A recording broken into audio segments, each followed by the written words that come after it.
The Passionate Shepherd to His Love is written by Christopher Marlowe. Christopher Marlowe was an English playwright, a poet, and translator. He was a widely known literary figure of the Elizabeth era. Marlowe remained the foremost dramatist in London before the literary success of William Shakespeare. So, even Shakespeare was influenced by his use of blank verse in dramatic works. Marlowe's use of blank verse form became the standard for the Elizabethan period.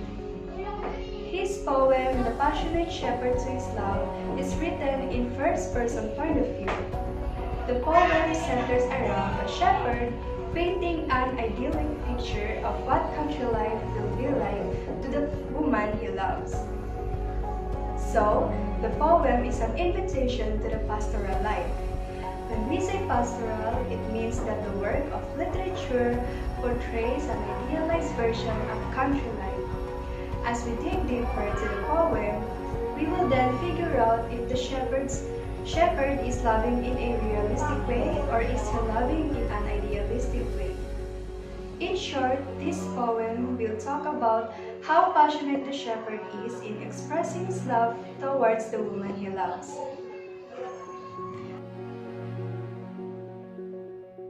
Come live with me and be my love, and we will all the pleasures prove, that valleys, groves, hills and fields, woods or steep and mountain fields. In the first stanza, the speaker, which is the shepherd, begins by inviting his love to come and live with him. Since it is a pastoral poem, we suppose that the shepherd is requesting his love to withdraw or get away from modern life she is used to and live in an idyllic rural setting. And we will sit upon the rocks, seeing the shepherd feed their flocks, by shallow rivers whose falls, melodious birds sing madrigals. The speaker continues in the second stanza to recount some day-to-day aspects of their lives together. He claims that they will sit upon the rocks and see the shepherds with their flocks of sheep together in this wonderful world they are sharing. They will pay attention to the world they live in and appreciate its complexities. They have time to appreciate the things around them because their lives are now devoted to one another. And I will make thee beds of roses and 1,000 fragrant posies, a cup of flowers and a kirtle, embroidered all with leaves of myrtle. In the hopes of persuading his lover to join him, the shepherd has a plethora of enticements to give. She will be filled with flowers by him, producing a kirtle or a gown, and a cup, all of which will be embroidered with the leaves of myrtle, which is a common flowering shrub, whereby he will make her bed of roses. Bed of roses means a situation of a comfortable and luxurious life. So, in the poem, we can say that the shepherd promises to give his love a pleasant life. The speaker proceeds to describe the various pieces of clothes and accessories that he will make for his love. All of these things depends if she moves in with him. A gown made of the finest wool, which from our pretty lambs we pull. Fair lined slippers for the cold, with buckles of the purest gold. From the lambs they would nurture together, he will create a gown made of the finest wool for her. His job as a shepherd is now working in her favor, and he thinks that he is able to provide her exactly what she desires. He doesn't forget about her feet, saying that she will have fair-lined slippers to wear when it becomes cold, and her shoes buckles will be made of purest gold.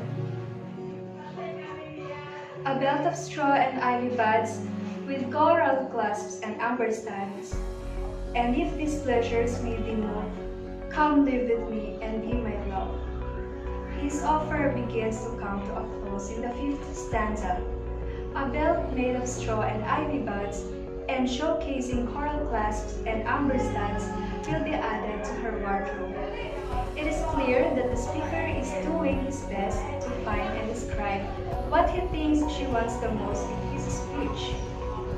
As soon as she will live with him, he repeats his invitation in the second part of the stanza. All these joys will be hers. The shepherd's ways shall dance and sing, for thy delight each May morning.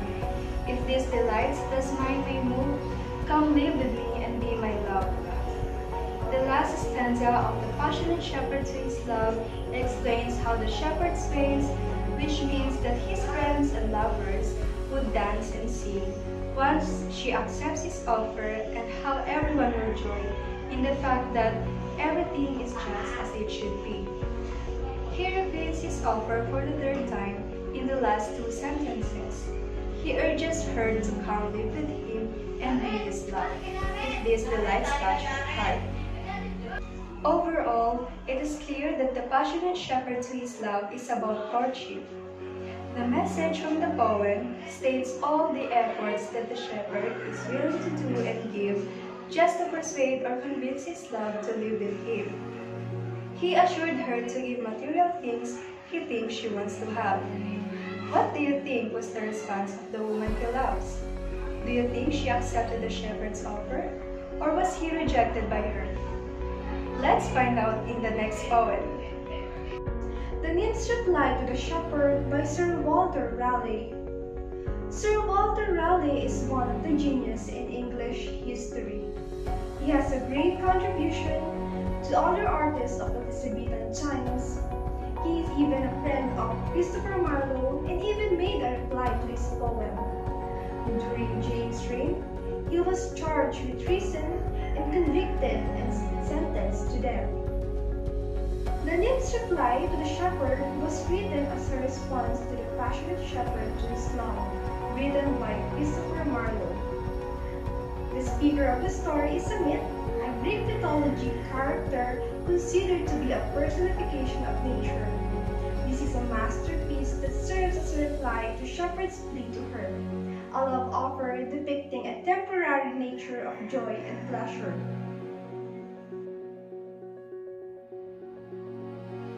If all the world and love were young, and truth in every shepherd's tongue, these pretty pleasures might me move to live with thee and be thy love.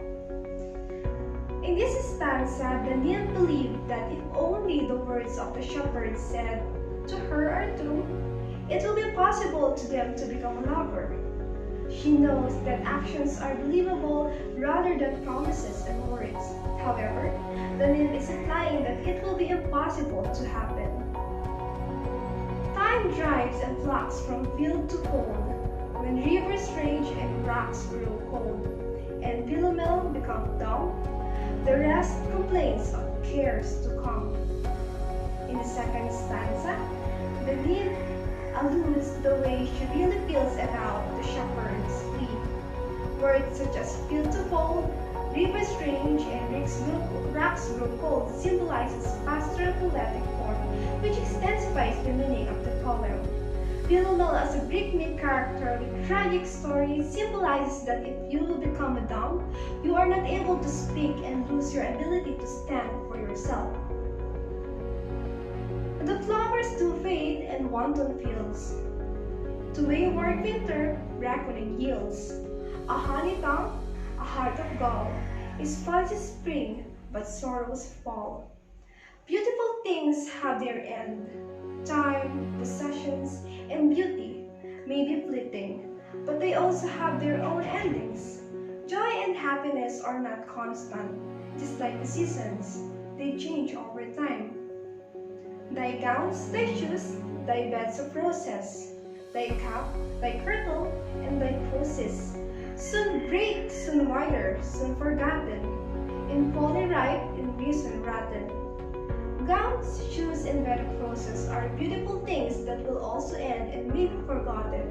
Seasons may come, and those appealing in our eyes that give us fleeting feeling will also wane, contradicting the shepherd's belief in how pleasure will remain. Thy belt of straw and ivy buds, the coral claps and outer studs, all this in me no means can move, to come in thee and be thy love. The nymph believes that everything is temporary, beautiful things have their end, and those pleasure, materialistic things will not make her to love back the shepherd. But could youth last and love still beat? Had joys no day, no age, no need, then these delights of my mind might move to live with thee and be thy love. The nymphs gave a condition wherein maybe someday she will live with the shepherd and be his lover. When the youth lasts and love never stops.